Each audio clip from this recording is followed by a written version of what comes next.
King Rohan ruled the kingdom of Veridun with an iron will and an unwavering sense of justice. His reign, often referred to as the Silent Reign, was marked by decades of peace and prosperity. Under his rule, Veridun flourished, its borders secure, and its people content.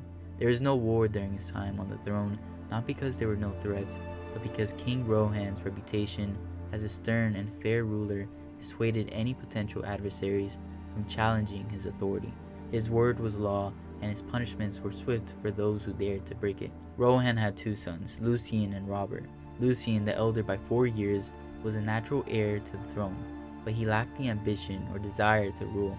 Lucian preferred a simple life, indulging in the pleasures of courtly life without much regard for the intricacies of governance. He was a kind-hearted and gentle soul, more interested in music, poetry, and the company of friends than in the matters of state. Robert, on the other hand, was the opposite of his brother. From a young age, he showed a keen interest in the affairs of the kingdom.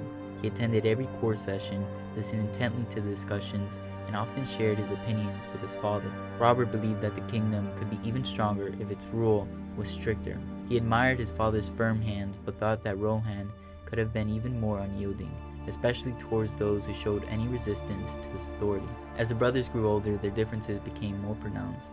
Lucian remained distant from the responsibilities that came with being the heir, while Robert's ambition only grew. He envied Lucian's position as the next in line to the throne, and often wondered how he would rule if given the chance. Despite their differences, the brothers shared a bond of mutual respect, though it was strained by their contrasting views on leadership. One fateful day, however, King Rohan decided to personally lead an envoy to a distant town that had shown signs of unrest. The town had been facing difficulties, and Rohan believed that his presence would help resolve the issues peacefully. However, the king's journey ended in tragedy. The envoy was ambushed, and King Rohan was killed. The news of his death sent shockwaves to the kingdom, leaving the people in mourning and the throne without its ruler. The news of King Rohan's death reached the capital with the weight of 1,000 stones. Lucian was devastated, not only by the loss of his father, but by the sudden and overwhelming responsibility that now rested on his shoulders. He had never desired the crown, and the thought of ruling a kingdom during such a tumultuous time filled him with dread. However, as the eldest son, it was his duty to take the throne, and he knew that he could not shrink the responsibility, no matter how unprepared he felt. Lucian's coronation was a somber affair, overshadowed by the grief that gripped the kingdom. The people of Veridun looked at their new king with a mix of hope and uncertainty, wondering how he would lead them in the wake of such a tragedy. Lucian, for his part, was determined to honor his father's legacy, but he was deeply conflicted about how to proceed. He knew that his father had ruled with a firm hand, but he had also understood that Rohan had been careful not to abuse his power. Robert, however, saw the situation differently. He believed that the attack on their father was a direct challenge to the authority of the crown, and that it must be met with overwhelming force. He urged Lucian to march on the town responsible for the ambush, to raze it to the ground, and to make an example of those who had dared to defy the king. "If we do not act decisively, brother," Robert warned, "we risk showing weakness, and weakness invites rebellion." But Lucian was hesitant. He did not want his first act as king to be one of bloodshed, especially against his own people. He understood that the situation was complex and that there were likely reasons behind the town's actions that needed to be understood. Lucian had seen the burden of power weigh heavily on his father, and he knew that rash decisions made in anger could lead to disastrous consequences. Determined to find a peaceful solution, Lucian chose to send an envoy to the town to negotiate and to learn more about the reasons behind the attack. The decision was met with frustration by Robert, who saw it as a sign of weakness, but Lucian was resolute. He knew that with power or the crown came the responsibility to use it wisely, and that sometimes restraint was the truest measure of a ruler's strength. Lucian's decision to send an envoy to the rebellious town marked a turning point in his rule.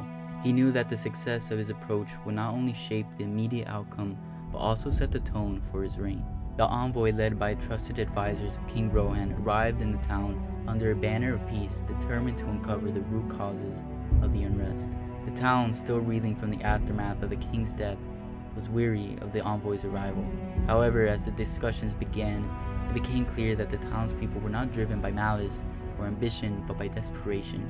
The town had been suffering for months, cut off from central trade routes and deprived of food and supplies. The people were starving, and their pleas for help had gone unanswered. In their desperation, they had resorted to violence, believing it was the only way to draw attention to their plight. The envoy reported these findings back to Lucian, who was deeply troubled by what he had learned. The death of his father was a tragic consequence of the kingdom's neglect, and Lucian knew that this was not a problem that could be solved through force alone. He realized that the true challenge of leadership was not in wielding power, but in understanding and addressing the needs of his people. Robert, upon hearing the envoy's report, remained steadfast in his belief that the town's actions could not go unpunished.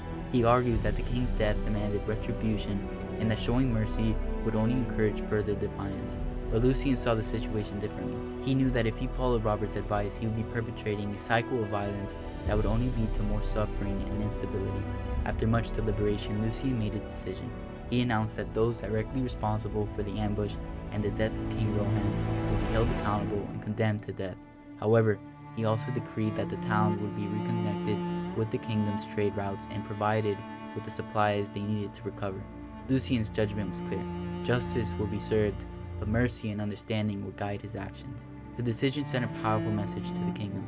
Lucian had demonstrated that he would not shy away from difficult decisions, but he would also not allow himself to be ruled by anger or desire for revenge. He had shown that true strength lay in restraint and that the well-being of his people was the first and foremost concern. Lucian's handling of the crisis solidified his position as king and earned him the respect of his subjects. The people of Veridun, who had initially been uncertain about his ability to lead, began to see in Lucian the qualities that had made his father such a revered ruler. He had shown wisdom, compassion, and a deep understanding of the responsibilities that came with the crown. For Robert, however, the situation was more complicated. He had always believed that strength was demonstrated through force and that a ruler's power was measured by their ability to crush any opposition. But Lucian's actions had forced him to reconsider his views. He saw that his brother's approach had not only resolved the immediate crisis, but had also prevented a potential civil war that could have torn the kingdom apart. In the days following the resolution of the conflict, Robert sought out Lucian. He found his brother in the royal gardens, a place where they had often played as children before the burdens of leadership had come between them. "I underestimated you, Lucian," Robert admitted. "I thought you were too soft, too hesitant to do what needed to be done. But I see now that there is more to ruling than I understand." Lucian, who had always looked up to his younger brother's determination and drive, smiled sadly. "I have always envied your confidence, Robert," he replied. "But I have learned that power is a delicate thing. It can protect, but it can also destroy. Father understood that, and I am beginning to understand it too." The conversation between the brothers marked the beginning of a new understanding between them. Robert, who had always sought power for its own sake, began to see the value in Lucian's measured approach. He realized that ruling was not just about imposing one's will, but about listening, understanding, and guiding the people towards a better future. Lucian, in return, recognized the importance of having Robert by his side. His brother's passion and strength were invaluable assets, but they needed to be tempered with wisdom and restraint. Together, the brothers began to forge a new path for Veridun, one that honored the legacy of their father while also adapting to the challenges of the present.